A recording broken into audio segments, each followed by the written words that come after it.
Well, there was an issue of principle involved really, so we held no brief for cavalry.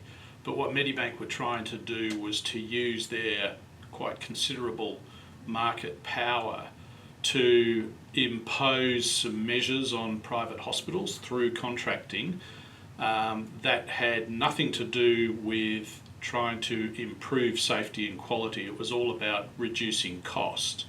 And from our perspective, we thought that that needed to be exposed.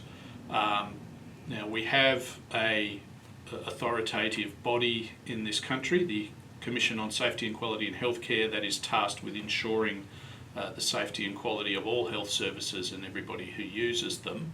Medibank sidestepped the Commission totally. They developed a list of so-called adverse events. They developed that list in isolation without any reference to the experts.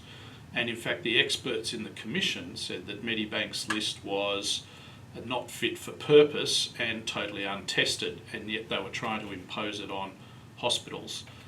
So that's the reason we became involved in that dispute. Well, Medibank was forced to back down on some of the more onerous provisions in that contract.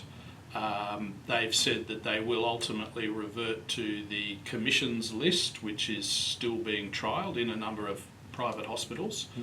And they've also said that they will introduce an independent process of clinical review. So if there's a dispute about whether or not an event was preventable or a readmission was preventable, that can now be referred off to an independent clinical review process. So it's not just Medibank making the decision, which I think a lot of people were very worried about. And I think that we were successful in raising these issues publicly, and Medibank felt the sting because a lot of their own members were contacting them and saying they weren't happy with the process.